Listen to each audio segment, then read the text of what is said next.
اللہ تعالی وجہ الکریم فرماتے ہیں، علم مال سے بہتر ہے، علم تیری حفاظت کرتا ہے جبکہ مال کی تجھے حفاظت کرنی پڑتی ہے۔ علم حاکم ہے اور مال محکوم۔ مال خرچ کرنے سے گھٹتا ہے جبکہ علم خرچ کرنے سے بڑھتا ہے۔ تو خرچ کر پڑے گا یہ نہ کم ہو مال کی طرح، تو خرچ کر پڑے گا یہ نہ کم ہو مال کی طرح۔ مال کو سنبھالتا سنبھالے تجھ کو علم ہے، مال کو سنبھالتا سنبھالے تجھ کو علم ہے۔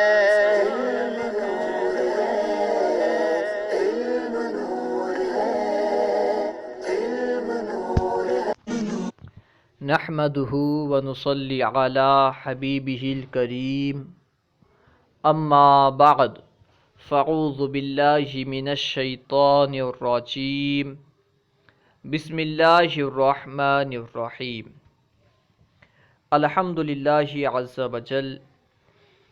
ہم اصول حدیث کوئز پڑھ رہے ہیں۔ آج ہم انشاءاللہ عز وجل طبقات کتب حدیث کے تعلق سے پڑھیں گے۔ آئیے شروع کرتے ہیں۔ طبقات کتب حدیث، سوال نمبر 112۔ شاہ ولی اللہ محدث دہلوی کے نزدیک کتب احادیث کی مقبولیت و شہرت کے لحاظ سے کتنے طبقات ہیں؟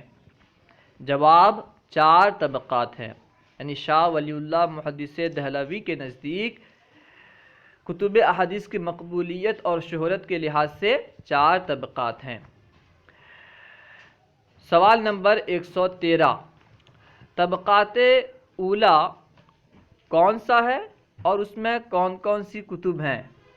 جواب، طبقات اولا میں وہ کتابیں ہیں جن کی صحت اور مقبولیت سب سے زیادہ ہے، یعنی جن کتابوں کی صحت اور مقبولیت سب سے زیادہ ہے وہ طبقہ اولا میں ہیں۔ ٹھیک ہے، اس کو بیان کر رہے ہیں۔ طبقہ اولا میں وہ کتابیں ہیں جن کی صحت اور مقبولیت سب سے زیادہ ہے، جیسے صحیح بخاری، صحیح مسلم، موطا امام مالک۔ یہ کتابیں طبقہ اولا میں ہیں۔ سوال نمبر 114۔ طبقہ ثانیہ کی وضاحت کریں۔ جواب، طبقہ ثانیہ سے مراد وہ کتابیں ہیں جن میں اکثر صحیح اور حسن احادیث ہوں اور بعض ضعیف روایات بھی ہوں، یعنی جن کتابوں میں زیادہ تر تو احادیث صحیح یا حسن ہوں لیکن کچھ احادیث ضعیف بھی ہوں، کچھ روایات ضعیف بھی ہوں، مگر ان کا ضعف بیان کر دیا گیا ہو۔ جو ضعیف احادیث اس کتاب میں موجود ہوں ان کا ضعف بیان کر دیا گیا ہو، لہٰذا یہ سب احادیث قابل حجت ہوں گی۔ ٹھیک ہے، یعنی جس کتاب میں طبقہ ثانیہ میں جو کتابیں ہیں، ان میں جو بھی احادیث کی کتابیں آتی ہیں اور ان میں جو احادیث ہوتی ہیں یہ سب قابل حجت ہوں گی، اس کو بیان کر رہے ہیں۔ لہٰذا یہ سب احادیث قابل حجت ہوں گی، جیسے جامع ترمذی، سنن ابی داود، ٹھیک ہے، سنن نسائی، مسند احمد بن حنبل، یہ سب طبقہ ثانیہ میں آتے ہیں، کیونکہ ان کتابوں میں جامع ترمذی، سنن ابو داود، سنن نسائی اور مسند احمد بن حنبل میں اکثر صحیح اور حسن احادیث ہیں، لیکن بعض ضعیف احادیث بھی ہیں اور ان کا ضعف بیان بھی کر دیا گیا ہے، اس لیے یہ سب طبقہ ثانیہ میں آتے ہیں۔ سوال نمبر 115۔ طبقہ ثالثہ کی وضاحت کریں۔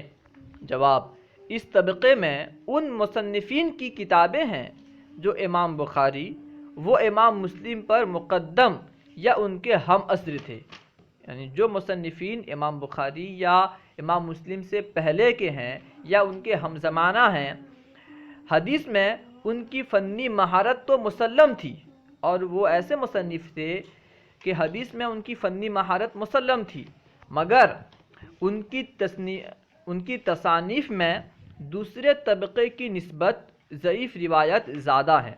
ٹھیک ہے، یعنی ایسے مصنفین جو امام بخاری یا امام مسلم پر مقدم ہوں، ان سے پہلے کے ہوں یا انہی کے زمانے کے ہوں، اور احادیث میں ان کی مہارت بھی مسلم ہو، لیکن ان کی کتابوں میں، ان کے تصانیف میں دوسرے طبقے کی نسبت ضعیف احادیث ضعیف روایات زیادہ ہیں تو یہ طبقہ ثالثہ میں آتے ہیں، جیسے مسند الشافعی، سنن ابن ماجہ، مصنف عبدالرزاق، مصنف ابن ابی شیبہ، سنن دارمی، سنن دارقطنی، سنن بیہقی، معجم الکبیر، معجم الاوسط، یہ سب کتابیں طبقہ ثالثہ میں آتی ہیں۔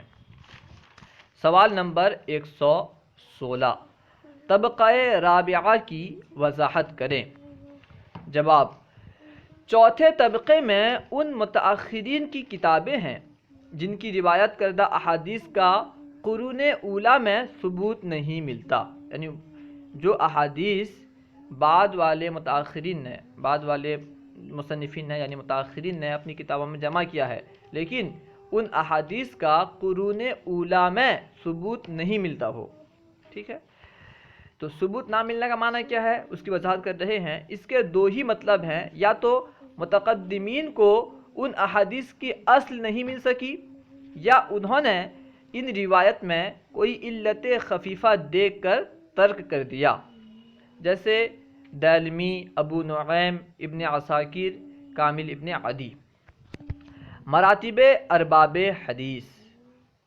سوال نمبر 117، حدیث محدثین کے نزدیک حافظ کسے کہتے ہیں؟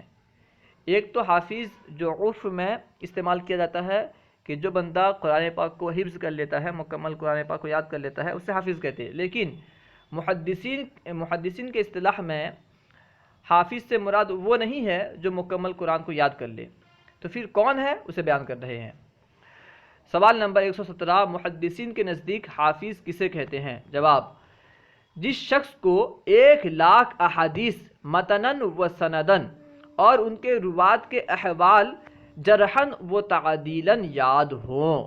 جس بندے کو 1,00,000 احادیث یاد ہوں، صرف متن نہیں بلکہ متن بھی یاد ہوں، سند بھی یاد ہوں، اور ان احادیث کے جو روات ہیں، جو روایت کرنے والے ہیں، ان کے احوال بھی معلوم ہوں جرحا اور تعدیل کے اعتبار سے، ٹھیک ہے۔ تو ایسے بندے کو جن کو 1,00,000 احادیث متناً و سنداً یاد ہوں اور ان کے روات کے احوال جرحاً و تعدیلاً یاد ہوں، ایسے بندے کو محدثین کے اصطلاح میں حافظ کہتے۔ سوال نمبر 118، محدثین کے نزدیک حجت کس شخص کو کہتے ہیں؟ حجت کا معنی ہے دلیل۔ محدثین کے نزدیک ایک اصطلاح ہے حجت، تو محدثین کے نزدیک حجت کس شخص کو کہتے ہیں؟ جواب، جس شخص کو 3,00,000 احادیث متناً و سنداً و جرحاً و تعدیلاً یاد ہوں۔ جس شخص کو 3,00,000 احادیث یاد ہوں، صرف متن نہیں بلکہ متن بھی یاد ہوں، سند بھی یاد ہوں، اور ان کے روات کے احوال جو ہیں یہ جرحا اور تعدیل کے اعتبار سے یاد ہوں، ایسے شخص کو حجت کہتے۔ سوال نمبر 119، محدثین کے نزدیک حاکم کس کو کہتے ہیں؟ جواب، جس شخص کو تمام احادیث مرویہ متناً و سنداً و جرحاً و تعدیلاً یاد ہوں۔ جس شخص کو تمام احادیث، یعنی جتنی احادیث روایت کی جاتی ہیں، تمام احادیث متن کے ساتھ، سند کے ساتھ، اور ان کے روات کے جرح و تعدیل کے ساتھ یاد ہوں، ان کی روات کے احوال جو ہیں وہ جرح اور تعدیل کے اعتبار سے یاد ہوں، ایسے بندے کو محدثین کی اصطلاح میں حاکم کہتے۔ اللہ و رسولہ اعلم۔ اگر آپ کو کوئی بات سمجھ میں نہ آئی ہو یا درسیات کے متعلق کوئی سوال کرنا چاہتے ہوں تو کمنٹ باکس میں سوال کریں، یا فیضان درس نظامی واٹس ایپ گروپ یا ٹیلی گرام گروپ میں ایڈ ہو کر اس میں سوال کریں، انشاءاللہ عز و جل ممکنہ صورت میں جواب دیا جائے گا۔ السلام علیکم ورحمۃ اللہ وبرکاتہ۔